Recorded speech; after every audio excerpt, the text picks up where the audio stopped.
Bonsoir à tous, bienvenue dans la grande édition. Dans l'actualité de ce samedi, le début du jeûne du mois de Ramadan, quand les commerçants s'activent pour faire le plein de leurs boutiques, les populations, elles aussi, s'adonnent à leurs emplettes. Dans ce journal, vous verrez comment les Ivoiriens accueillent le Ramadan. Dans votre nouvelle rubrique Escale 225, ce soir, nous poserons nos valises au cœur du magnifique parc des îles Eotile. Avec ses vestiges précoloniaux et ses variétés de plantes, ce parc fait partie des plus attractifs du pays. Au 36e jour de la guerre en Ukraine, toujours pas de cessez-le-feu. À Kiev comme à Moscou, l'on se réorganise. Ce matin, un conseiller de la présidence ukrainienne a estimé que les forces russes opèrent un retrait rapide dans le nord du pays. Voilà pour le sommaire.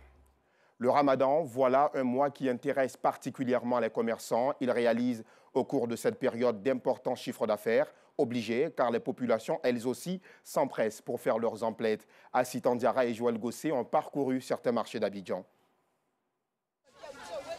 Samedi 2 avril 2022, c'est le début du Ramadan chez les musulmans.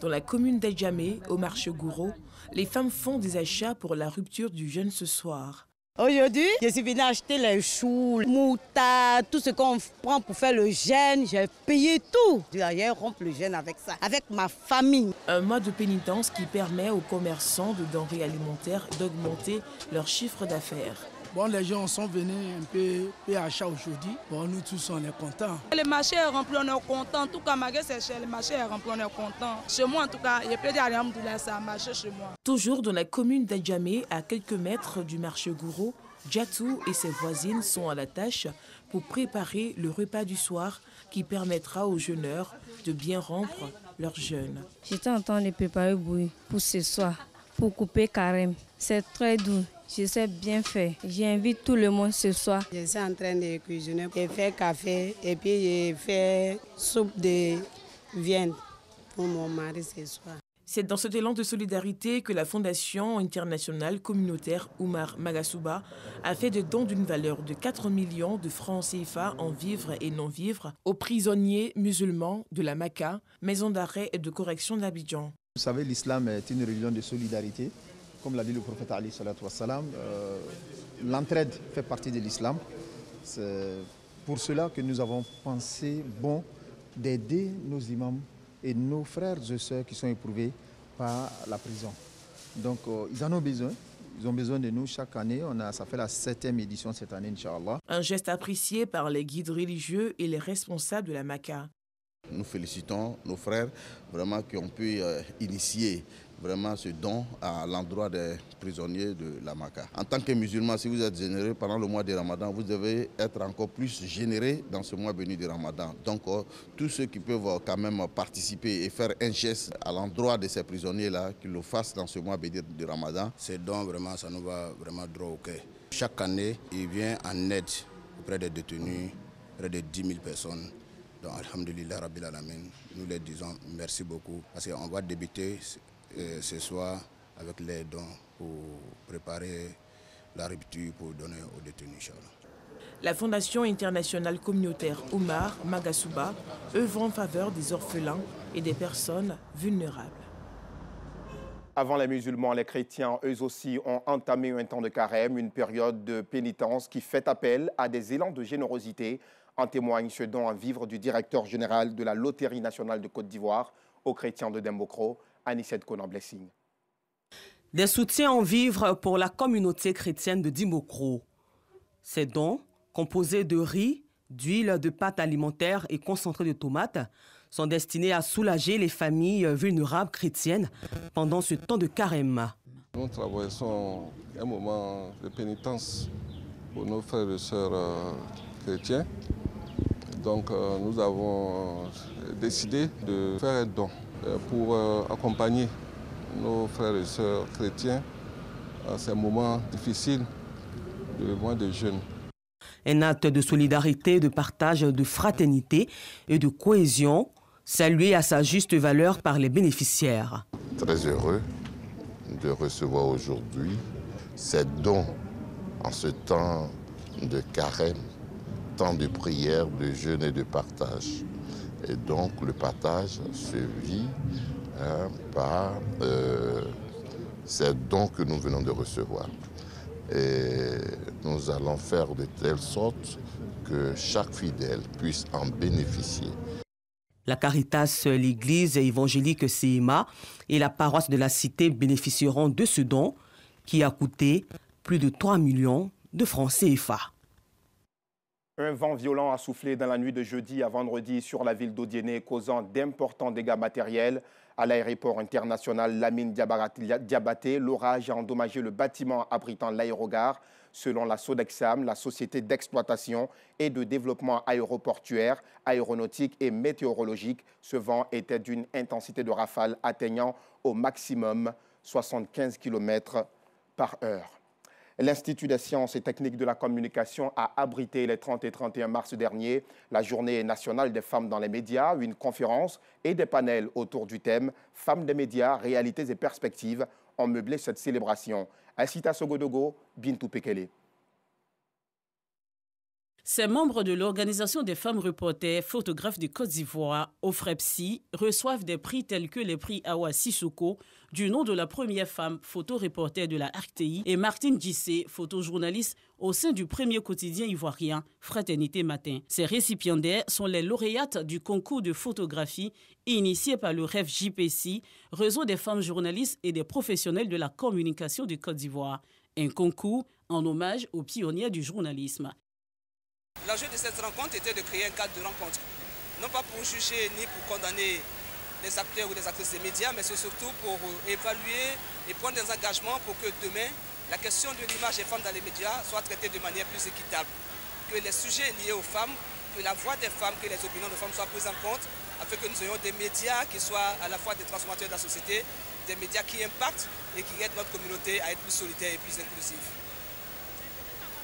Cette journée consacrée aux femmes des médias était l'occasion pour le REF JPC de lancer le prix Rosine Diodan pour la promotion du genre dans les contenus médiatiques. Rosine Diodan, figure emblématique du journalisme en Côte d'Ivoire, s'est dit honorée. Je remercie Dieu pour cela.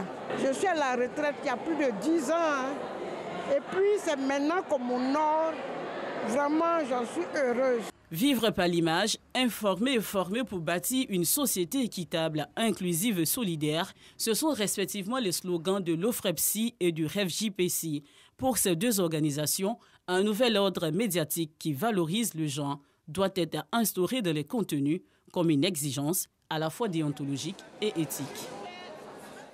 La Fédération des fonctionnaires et agents retraités de l'État de Côte d'Ivoire a tenu son assemblée générale ordinaire et élective.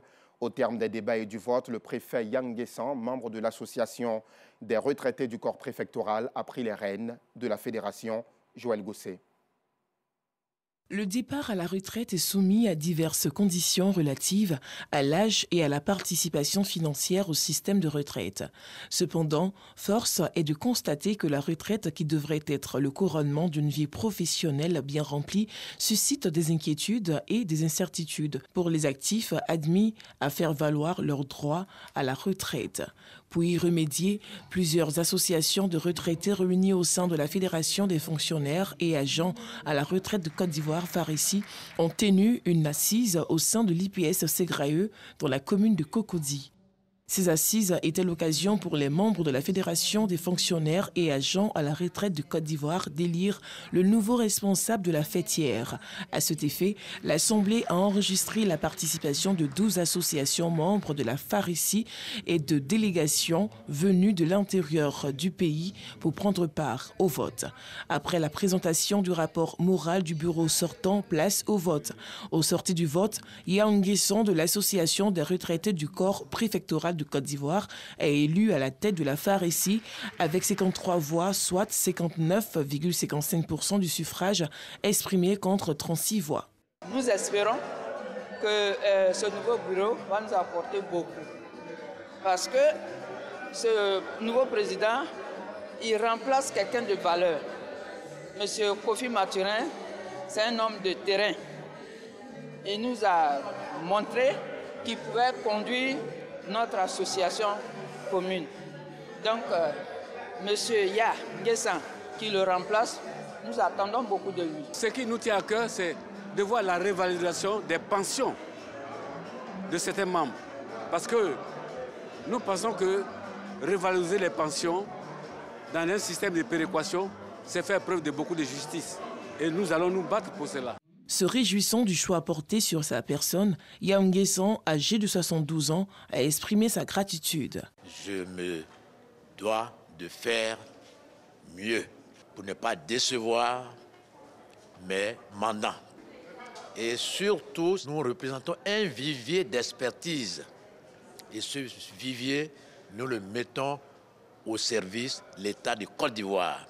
Créée le 26 août 2009, la Pharisi comprend 12 associations et a pour objectif d'améliorer les conditions de vie des fonctionnaires et agents de l'État à la retraite et leurs droits en vue de leur assurer le bien-être social favorable à leur réintégration dans la société.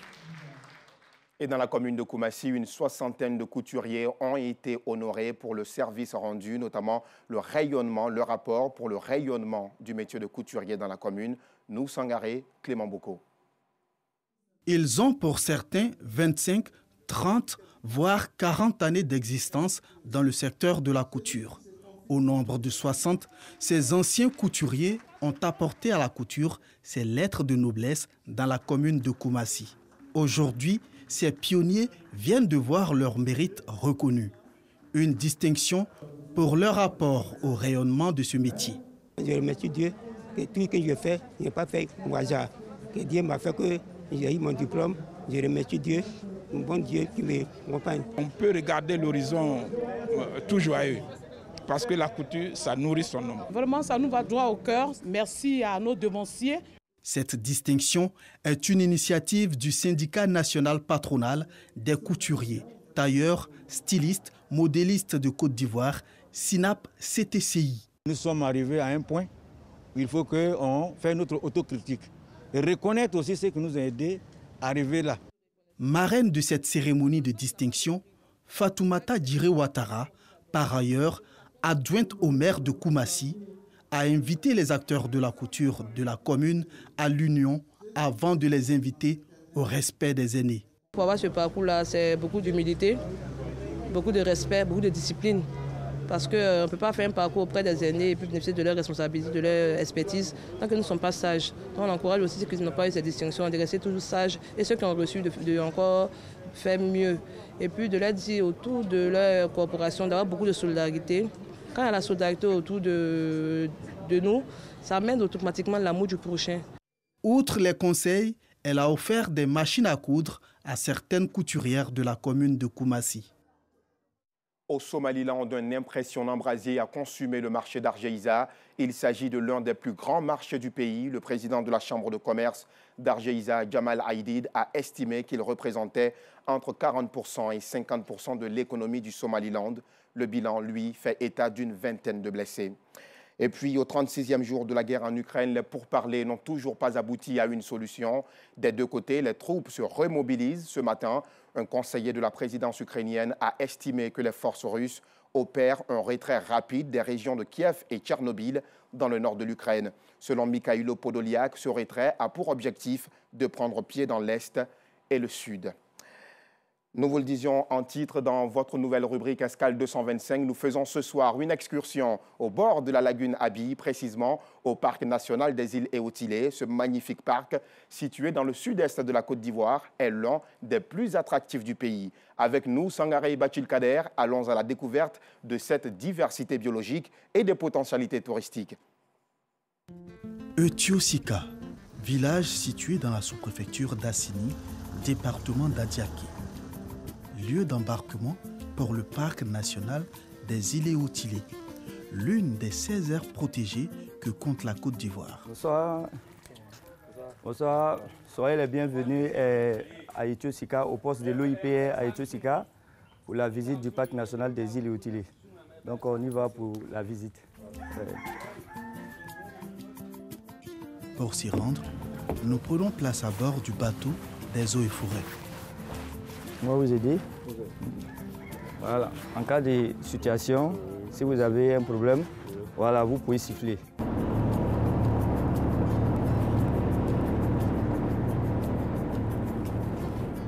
Dix minutes après la traversée, nous voici au pied de l'une des îles de ce parc, avec une magnifique végétation de la mangrove. Il faut dire que la mangrove joue un rôle très important dans les zones humides. Elle lutte contre l'érosion des sols et c'est la zone de reproduction des poissons et toutes les espèces aquatiques. Donc si la mangrove n'existe pas, il faut dire qu'on n'aura plus de poissons et il y a des espèces aquatiques qui se sont adaptées déjà à cette végétation, à cet écosystème, vont finir par disparaître.